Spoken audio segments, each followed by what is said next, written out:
Só teremos biodiversidade se a gente tiver floresta. Sem floresta não haverá biodiversidade. A floresta amazônica, ela tem limite para se recuperar. E quando você ultrapassa a linha vermelha, esqueça, porque ela não vai recuperar mais. Temos o dever e o compromisso de zelar por ela, porque é de onde nós tiramos o nosso sustento para a nossa sobrevivência com a nossa família. Se nós não termos ajudas e o respeito de outras pessoas com a floresta, a gente não vai ter nada disso. Eu tenho percebido esse anseio, né?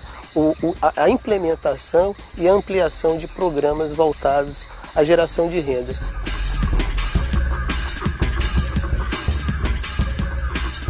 O Nova Amazônia começa agora.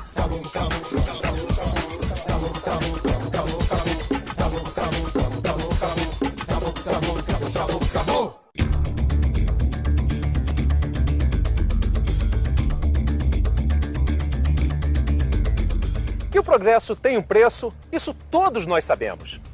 Indústria, agricultura, pecuária, infraestrutura, ocupação urbana. Isso tudo é indispensável à vida humana moderna. Mas o planeta pagou e ainda paga um preço muito caro por isso. No mundo todo, milhões de árvores, milhares de espécies e centenas de ecossistemas foram destruídos para dar lugar ao tal progresso. E no Brasil não foi diferente. Ainda hoje, o dono da segunda maior área de floresta do planeta queima literalmente mais de 3 milhões de hectares de suas reservas florestais todos os anos. Está na hora de parar com isso. E olha que essa frase não é só minha, não. Cientistas, homens públicos, pessoas comuns no mundo todo estão gritando, berrando aos quatro ventos que é preciso parar. É preciso dar um basta na destruição do planeta. Neste exato momento, o que o mundo se pergunta é se ainda é possível conciliar as necessidades modernas, as economias estáveis e os países em crescimento com uma vida saudável e um planeta ecologicamente equilibrado. Difícil? Pode até ser, mas não é impossível.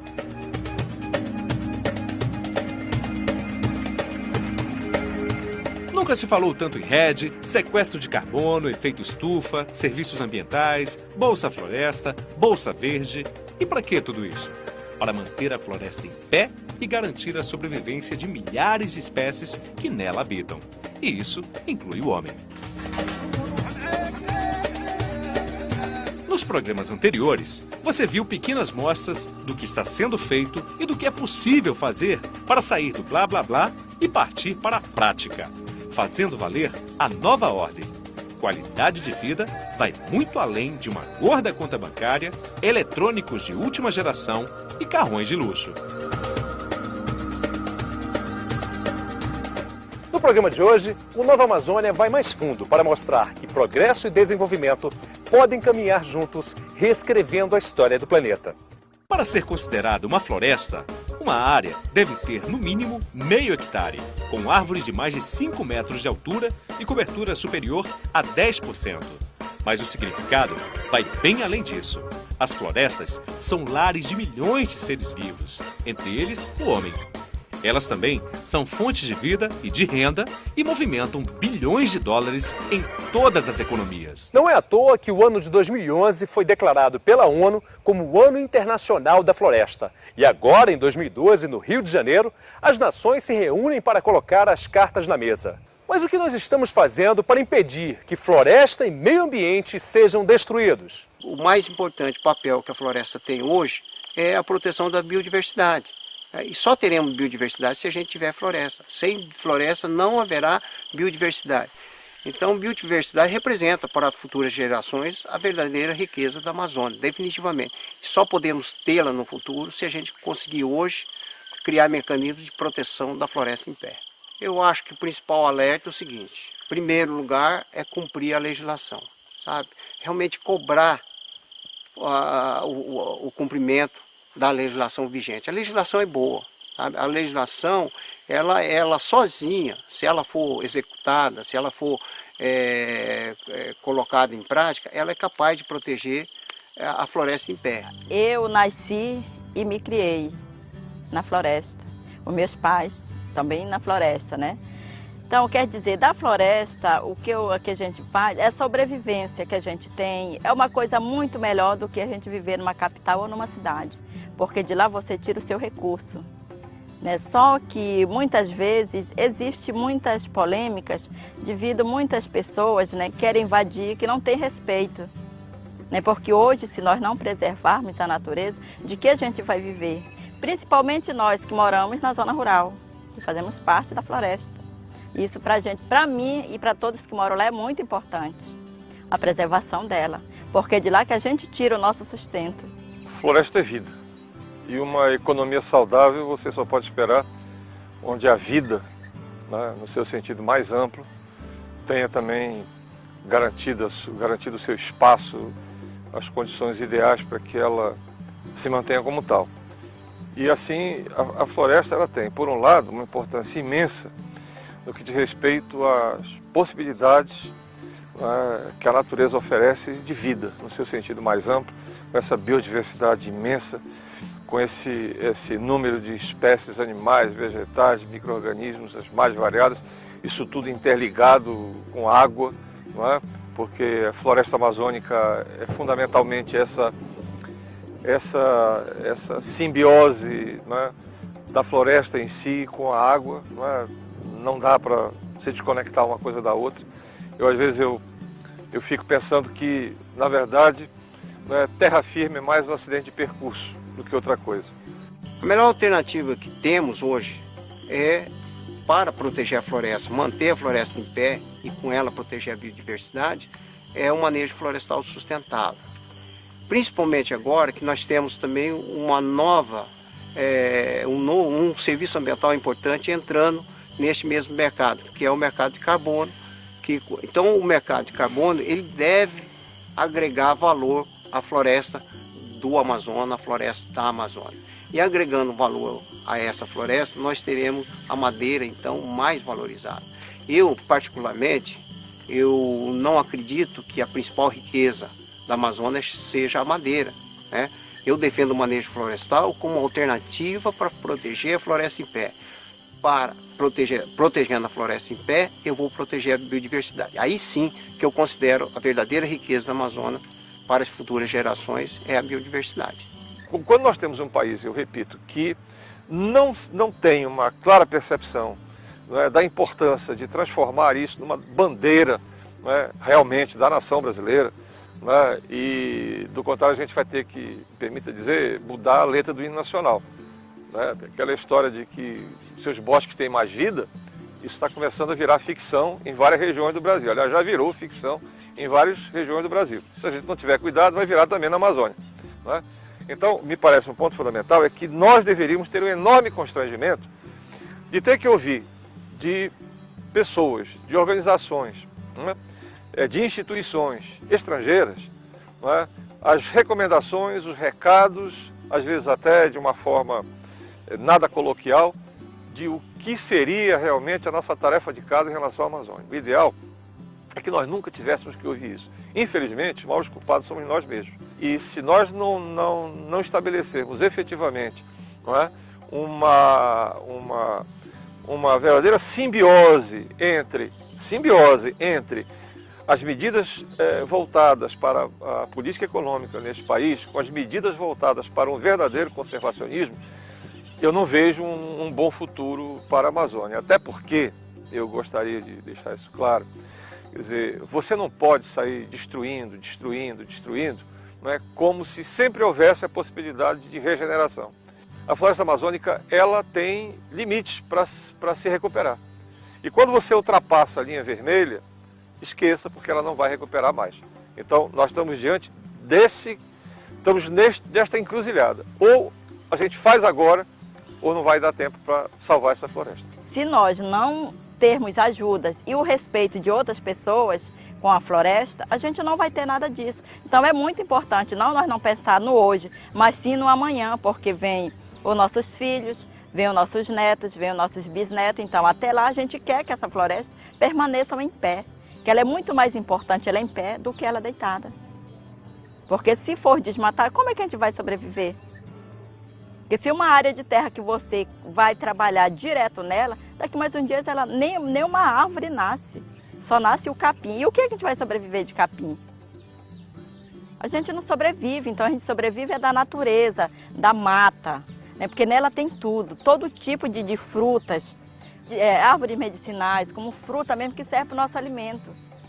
E muitos, até fora do nosso Brasil, já estão consumindo. Existe muito de onde? É de dentro da floresta. Então, se vir desmatar ela, como é que a gente vai conseguir?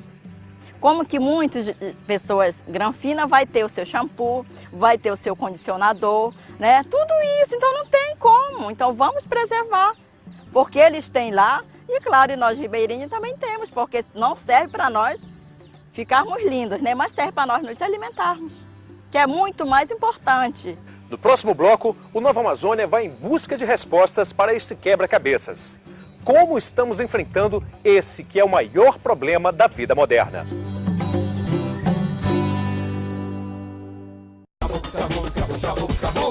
Se o mundo está preocupado em salvar as florestas, então não é difícil imaginar por que o Amazonas está no olho desse furacão, bem no centro da atenção mundial.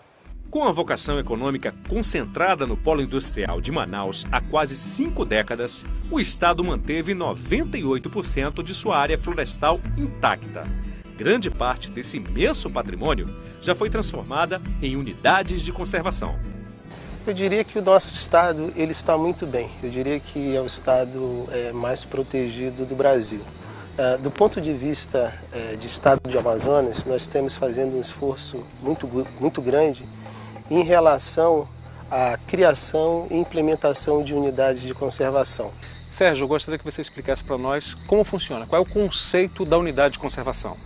Olha, de uma forma bastante simples, uma unidade de conservação, ele é um espaço territorial, né, com limites bem definidos, que possua atributos do ponto de vista de recursos naturais, recursos ambientais, e está sob um regime especial de administração, de forma que garanta a sua conservação e proteção.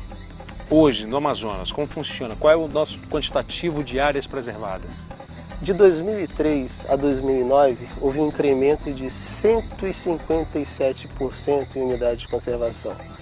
Ou seja, nós saímos de 12 unidades e hoje nós temos 41 unidades de conservação. Então o CEUC, quando apareceu em nosso meio, na nossa unidade, foi uma coisa boa, que é um centro, né, de unidade de conservação da floresta. Então quer dizer, até nesse ponto, antes de chegar, nós não sabíamos o que era uma floresta. A gente não sabia. A gente sabia que existia, né, essa unidade, mas não chegava até a gente. E hoje não, através da CEUC, né, nós temos. Chegou também para nós a FAES. Então, nessas duas entidades, então, foi uma coisa muito importante, que gerou mais rendas ainda para a gente. Muito, muito mesmo. Então, é coisa boa. É importante ressaltar que uma unidade de conservação, ela tem dois grupos. Uma que nós chamamos de proteção integral e a outra de uso sustentável. A de proteção integral, né, como o próprio nome diz, ele tem como premissa maior a proteção, ou seja, o uso indireto daqueles recursos. Já a unidade de conservação do grupo de uso sustentável, ele permite o uso parcial dos recursos que se encontram dentro dessa unidade, pelas populações, né, tradicionais, pelas comunidades. Olha, se não fosse o CEUC, a gente acha que hoje em dia a gente não tinha conhecimento de como preservar. Eu acho que hoje em dia estaria tudo desmatado. Tiração de madeira ilegal, tiração de bichos de tracajás, essas coisas, né? As aves silvestres, que já estive muito tempo dentro da floresta, essas coisas, né? Mas hoje não. Hoje nós tiramos para nós sobreviver. Que a gente tira para sobreviver. Da floresta nós tiramos sim, nós vamos dizer que nós não tiramos, porque nós temos nossos direitos de tirar uma madeira para construir nossa casa, tirar a palha para construir nossa casa e também os nossos artesãos. Eu sou agente de saúde da comunidade Monte Sinai, do setor Parauari, e moro dentro de uma reserva florestal estadual, onde a gente também está dando de tudo para que possamos preservar, né? E onde cada morador, cada família que mora dentro da reserva florestal possa ter a sua sobrevivência da própria cultura dentro da floresta. A partir do momento que os moradores passam a ter conhecimento da importância da preservação da floresta, quem ganha são os comunitários. Por quê? Porque você vê que hoje o nosso planeta passa por uma dificuldade do aquecimento global e não é só eles que são atingidos. Nós, moradores que moramos nessa floresta, temos o dever e o compromisso de zelar por ela, porque é de onde nós tiramos o nosso sustento para a nossa sobrevivência com a nossa família. Do ponto de vista de gestão de unidade de conservação, nós temos uma visão muito clara. Em primeiro lugar, é a gestão de pessoas. É importante colocar que dentro dessas unidades de conservação, das 41, 33, ou seja, mais de 80%, são de uso sustentável, que permite a utilização de parte desses recursos. Dentro dessas unidades moram atualmente cerca de 10 mil famílias. É muita gente. E que elas precisam, né, serem beneficiadas por esses programas. Como estratégia, nós procuramos estabelecer parcerias de modo que a gente consiga uma abrangência maior dentro dessas unidades. O segundo ponto que eu ressaltaria em relação à gestão é você ter um programa de geração de renda eficiente, um programa de geração de renda que de fato atenda o anseio dessas pessoas. Eu tenho tido a oportunidade de viajar muito nesse estado, de ir em muitas unidades de conservação. Na maioria das unidades, né, que eu tenho ido e com as lideranças comunitárias, eu tenho percebido esse anseio, né, a implementação e a ampliação de programas voltados à geração de renda.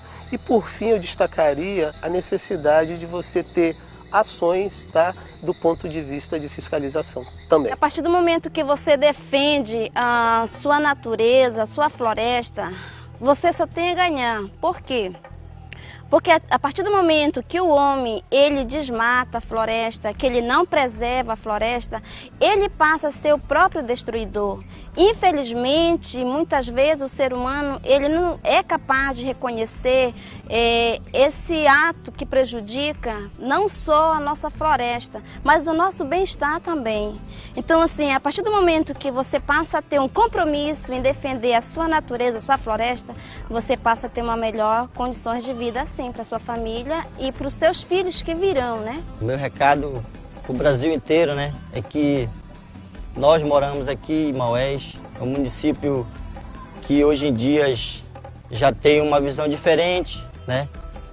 Nós moramos dentro de uma reserva para não existir mais esse desmatamento, como hoje em dia está vindo essas madeireiras grandes, né? E está acabando com a nossa floresta. E nós pequenos produtores que moramos dentro da reserva, nós não estamos podendo fazer nada, né? Porque nós estamos pequenos e os grandes são os mais poderosos. Olha, o meu recado, né, para todos do Brasil é que nos ajude a combater essa desmatação que está tendo. Então, que não pode acontecer mais isso, né? E também, eu não sei se vai ser de muito agradável, né? A presidenta Dilma, né? Que também é uma pessoa muito importante do nosso Brasil. Então, que nos ajude, porque existe muita irregularidade e nós precisamos que venha a fiscalização para dentro da floresta, que nos ajude a preservar.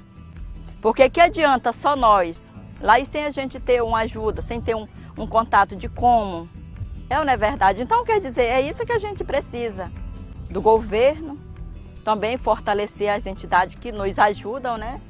Para que nós conseguirmos permanecer a nossa floresta em pé, que é de onde a gente sobrevive, nós ribeirinhos.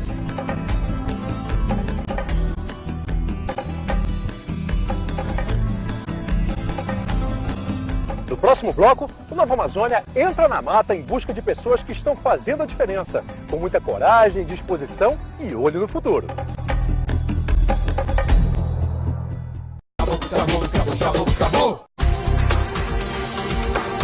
Como vimos no bloco anterior, o Amazonas tem uma vasta área preservada e protegida. O desafio agora é mudar paradigmas para que o homem da floresta não seja visto como inimigo, e sim agente do equilíbrio ambiental.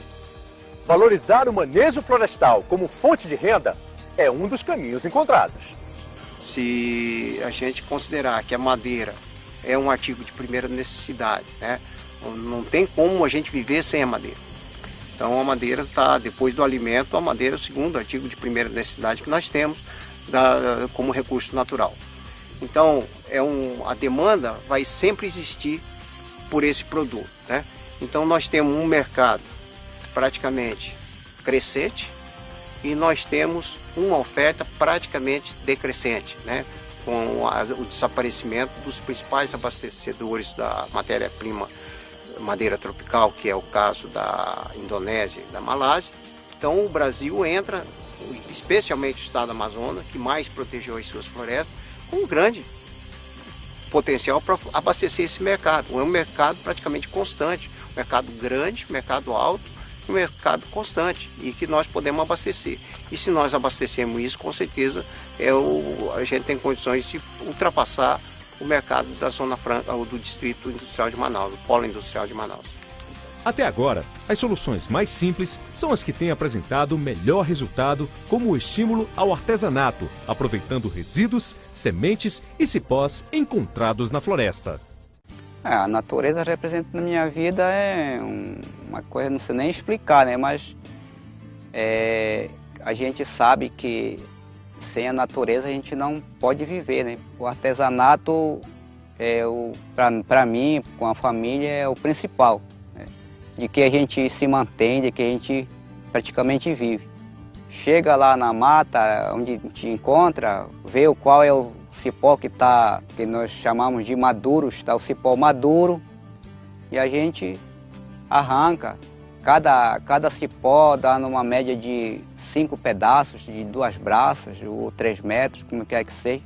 Chego em casa, né, aí já é mais com a esposa, com a mulher, que, né, eu entrego, tá aqui o material, tá aqui né. Aí ela vai beneficiar com os meninos e a gente começa a fazer. A gente faz cesto, faz paneiro do material mais grosso, faz o paneiro, né, faz a cesta de mercado. Aí vai fazendo as peças miúdas, faz chapéu, faz balaio, faz fruteiras, faz porta-joia. Olha, profissão de artesão, especialmente da minha área aqui da argila, me enxerga como uma área assim boa para qualquer um quiser aprender, porque é uma coisa que a gente faz família, já tem geração por geração. E é uma coisa que a gente vai todo ano, pega uma vez por ano só a argila na beirada do rio. E não chega a degradar o meio ambiente, que eu acho que o principal é essa parte, para não degradar nem o rio, nem a beirada, nem as florestas, né? Então, é uma coisa que bem interessante, dá para tirar uma renda boa, né, para a família. Essa é a argila conhecida como tabatinga. Ela é a principal para trabalhar porque ela é a mais consistente, tem mais liga e ela desliza melhor na mão. Estou aqui em cima de um torno, feito todo artesanal, que é o instrumento principal de trabalho, depois da minha mão, né? É um negócio legal e não degrada o meio ambiente, e todo tempo o ambiente vem e constrói de novo. Tá todo tempo bom pra gente. O artesanato, isso vem de geração de famílias, né? A gente foi aprendendo, aí através disso a gente consegue ter a nossa renda. Fazendo os cestos, a gente trabalha com palha, né? Com cipó, trabalha. Eu não sei se vocês conhecem a madeira por nome molongó, que dá no gapó, né? Isso também a gente faz. Artesãozinho de RM, essas coisas, né? Faz do Tucumã. Só que na nossa área mesmo é a palha e o cipó que a gente trabalha. Que é uma coisa que não vai desmatar, né? Que até a palha, para você colher hoje, para você fazer um trabalho, tem que tirar com cuidado. Com muito cuidado mesmo. Porque se você chegar numa palmeira, torar a guia dela, que elas são duas, tirar as duas, você tem 2, 3 anos sem ter aquela palha para você construir. Então, através do artesão, a gente consegue uma renda. Apesar da gente não ter ainda o mercado, né, por falta de mercado, e ter alguém que nos represente na frente. Quando vocês, né, de todo o Brasil, passarem em frente a uma feira, a um mercado, e encontrarem um cesto, uma bolsa, um porta-prato, um reminho, um chaveiro, uma pulseira ou um anel, vocês comprem. porque isso, né, é uma renda que está vindo para nós, que nós é quem trabalhamos com artesã, que é uma coisa muito, muito bonita, mas antes você usar um artesanato vindo da floresta do que você pegar, tirar de dentro do rio, como do couro do jacaré, né, e essas outras coisas, que vai matando, né, e vai acabando. E a floresta não, é diferente. A gente aproveita, faz aproveitamento. Então, quer dizer, se você vê, compre, porque vai nos ajudar dentro da nossa floresta, que é uma renda a mais.